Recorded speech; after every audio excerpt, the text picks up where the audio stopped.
Hello again, guys. My name is Nicole Nixon. Please subscribe to my channel. This is just a quick little rant in regards to women over 40 or late 30s that are actually in perimenopause and menopause. Now, please note, these are two different things, and these were not really spoken about as much. So I'm not sure about you, but I was not really aware of the changes that a woman will go through. So you know that there's perimenopause. Perimenopause typically start around 45 to 50.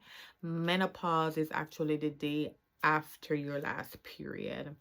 Now I've come to realize that a lot of women are really not familiar with perimenopause or even menopause, and especially women, African American women. So I decided to make it my job and my duty to try to inform as much as I can. I'm not a doctor, but these are just tips. I'll speak about my own perimenopausal issue. I started noticing the perimenopausal issue probably 2, 3 years ago. One for me was I started to having night sweats, which was new, so it was very uncommon for me. Now, with the night sweats, I would literally wake up in the night with my back and chest soaking wet. Another symptom that I have was hot flashes. I would literally just started to overeat. Like literally be sweating like I'm in a furnace. Now, once those things started, I started to get more in tune with my body. Remember, especially women in their late 30s and 40, we're already going through a phase in life. Some people will call it the midlife crisis. Some people will call it a change of life. For me, I will call it both because those were times that I transitioned. I'm like, oh my God, I'm no longer young. I started to get all up in my head. I started to feel in some type of way. I started to feel like I lost my value. My youth is gone. Another issue is that I noticed that I started to lose collagen. I started to look at my face. I started to even look at my body. My arms were not as firm and tight as they used to be. And I know that could be attributed to like weight gain and stuff like that. But during this phase, it is important for you to really, really proactively get in tune with your body. Really start noticing things. I would be in the shower self-examining myself, even my butt, and I'm like, not as firm as it used to be.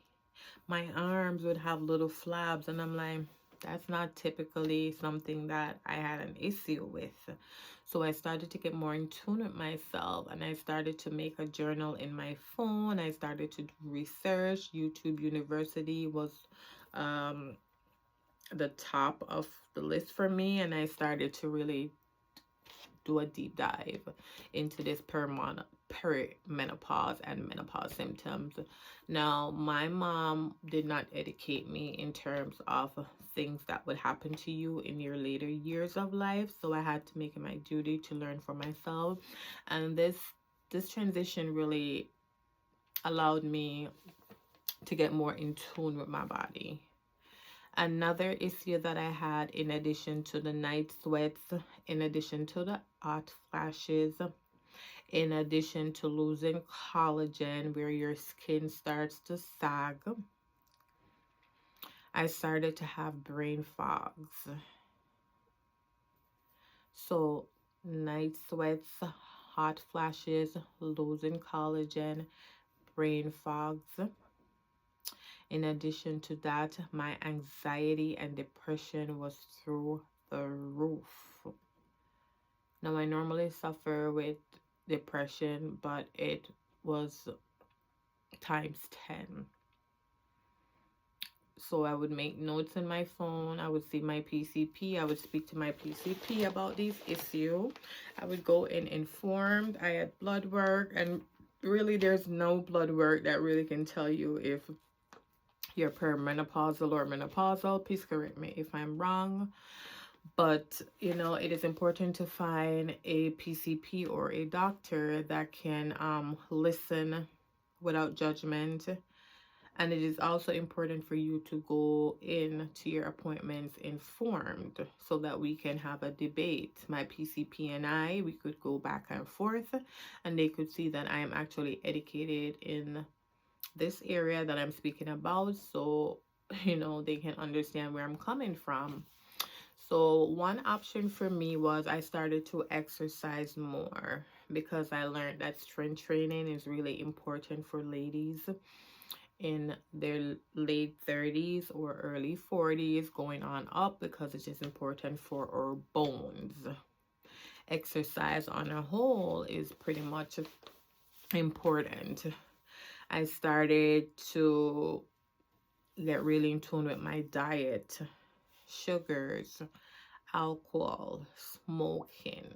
Now, I do dabble here and there because I'm not perfect, but you really start to get more in tune with yourself. You start to take better care of yourself. For me, I had to switch my PCP.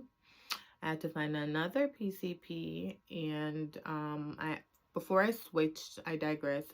I had my PCP. We started out with HRT, which is hormone replacement therapy, and the one that she had me on, I can't remember the name, but I felt like I was having like heart attack and panic attacks, so that didn't work for me, so we stopped. And I stopped HRT completely, and I started doing natural supplements, because there are natural supplements for ladies who don't like pharmaceutical stuff. You can also research herbs that are great for women that are going through hormonal issues or perimenopausal or menopausal issues. So that is something that you can do if you do not choose to go to the pharmaceutical route. Now, after I changed my PCP, I had another PCP, and what I'm currently on is Prempro. It is a pack of pill that they give us in 3 month increments. So 1 pack per month. So we have 3 packs. And to be honest, I think it saved my life. I'm the happiest I've ever been. Sleep is just so wonderful. I sleep like a baby now. You know what I mean? So ladies, perimenopause is a thing. Menopause is a thing. Another issue that I had that I didn't even realize that was a cause of my perimenopausal symptom was I felt so burnt out at work. I felt so burnt out, tired, lethargic. I felt like I wanted to give up. It affected my relationship in terms of, I'm talking about my personal and my family life. I'm talking about in terms of not having any sexual desires, being angry all the time, being depressed all the time, don't want to have a conversation. It affected my mood to the extent that I would not have thought that perimenopause would have caused these issues. But I'm happy to say that I started my HRT for the 2nd time, and I'm on Prempro, which they're a pack of pills that I get prescribed by my doctor. My insurance covers it. I think I pay, I'm not sure, 50. I'm not sure. I don't want to give an amount because I'm not sure. But prior to the Prempro, my doctor